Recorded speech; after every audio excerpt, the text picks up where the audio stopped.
Coming up on this episode of Winning Bets, we've got a $120,000 jackpot and $25,000 jackpot on Sunday's NASCAR race.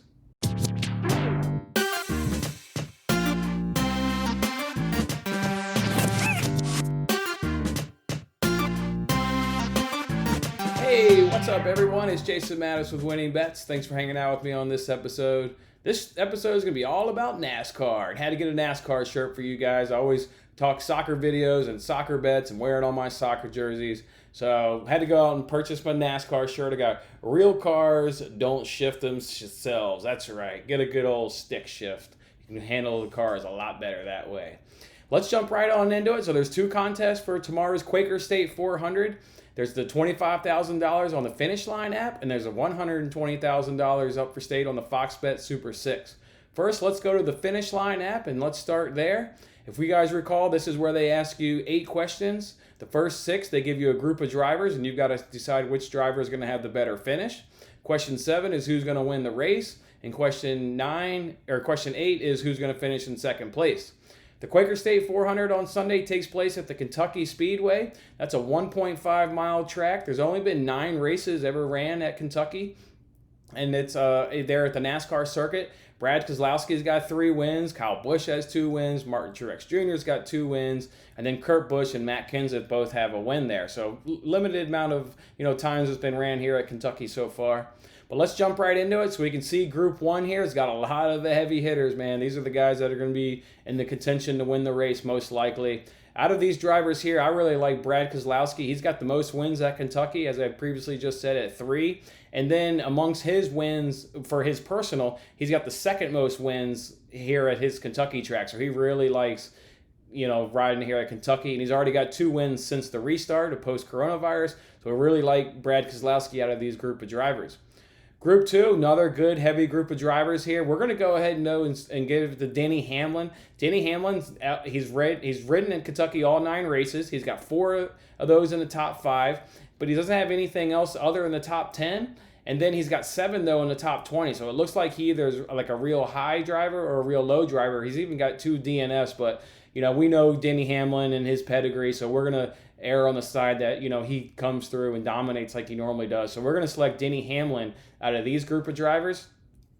Group 3, you've got another good group of drivers here. We're going to go ahead and select this one and go with Almirola. Look, he starts 4th, and the next best driver in this group is starting way in 15th. So obviously that's an 11-point gap right there, and we think Almirola can hold that gap throughout the entire race just based on he's really just a good driver as well. So we're going to go Group 3, Eric Almirola. Group 4, look, this is I thought this one was relatively straightforward. Matt Kenseth, I've already mentioned, he's got 1 win there. He's got an average, he's ridden in Kentucky 8 times, and his average finish at Kentucky is also position 8. This is by far, when you look up his career stats, this is his best finish at the Kentucky Speedway. He really likes it. And when guys get to a familiar track where they're feeling good, it just motivates them and the crew to do good. So we're going to go with Matt Kenseth on this one. Group 5, look, the drivers here in this group, you can go ahead and remove Bell and remove Suarez as they start 34th and 37th respectively in this race.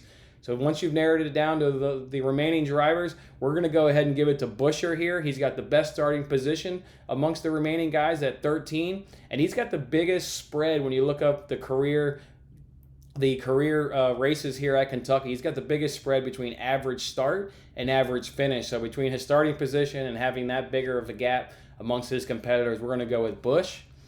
Group 6, so here we go. So let me give you the starting grid here for these drivers in Group 6. We got Priest starts 32nd, Dillon starts 33rd, Custer's in 29th, Nemechek's in 22nd, and McDowell's in 30th. So we're just going to go ahead and give it to Nemechek. When you look up these career stats, some of these guys are obviously rookies. It'll be their first time here at Kentucky. And as for the other guys, no real difference there in terms of average finish. So we'll just give it to Nemechek since he's got the better starting position. As for the winner, well, we're going to give it to Brad Keselowski. Question number 7. Like I said, he's got the most wins here at Kentucky. It's one of his top tracks. We're just really liking Brad Keselowski to pull through on a victory this week.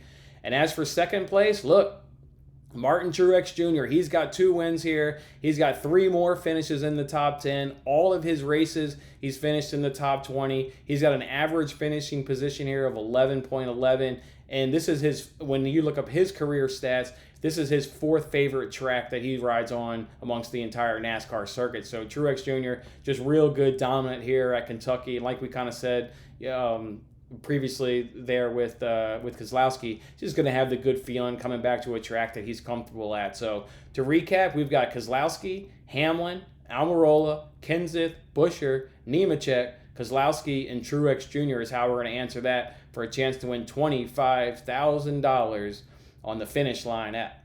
All right, let me move my notes over. Let's jump right on into the Fox Bet Super 6 Challenge. Again, this is the one, this one's a real doozy. There's a reason why nobody's won this jackpot. And since you guys have been playing along with me since this whole NASCAR season, you received the in-app notification that this is the last time they're going to offer this jackpot. So $120,000 up for grabs for the last time. Let's go ahead and get it.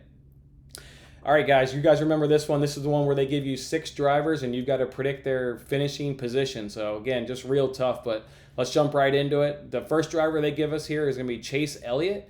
Chase Elliott starts 8th. He's got 4 races here at Kentucky. He's got 1 top 5. He finished in 3rd in that time. All of his other finishes are in the top 20. He's got an average finish of 15. He's starting average is 14. We're just going to slide Chase Elliott in that 9 to 10 range is where we're going to put him.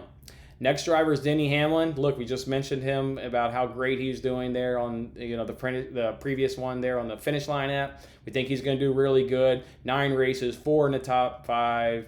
2 DNFs though, nothing else. Just real good driver. We're going to go ahead and give him though 3 to 4. We just like Denny Hamlin, his pedigree that he normally does.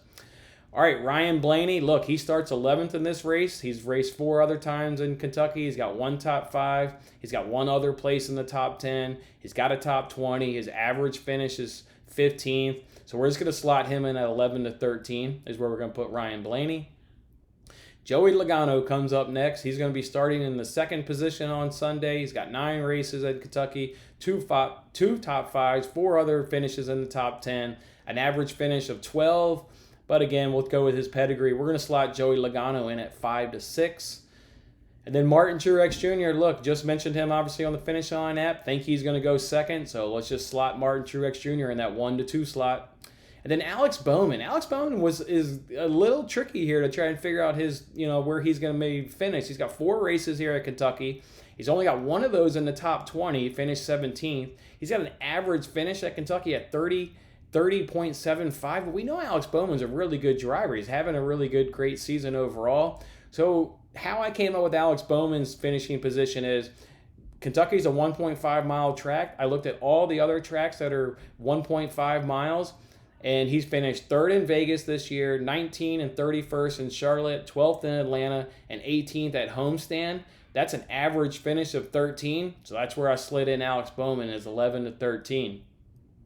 All right, so to recap, I've got Elliott at 9 to 10, Hamlin at 3 to 4, Blaney at 11 to 13, Logano at 5 to 6, Truex Jr. at 1 to 2, and Alex Bowman at 11 to 13. So that's how we'll answer those questions for a chance to win $120,000 overall, chance to win $145,000. And don't worry, if we don't get a perfect score, like hardly anybody does every week, you can still win a guaranteed $1,000 on each of those 2 platforms. So go get the app if you haven't. Get your picks in. Let's go. Let's have a great Sunday and enjoy the Quaker State 400. I'm Jason Mattis. I'll catch you guys next time. Thanks for watching this episode of Winning Bets. I'm Jason Mattis. I'll see you again when we are celebrating the wins and making more winning bets. Don't forget to like, comment, share, and subscribe for more winning bets.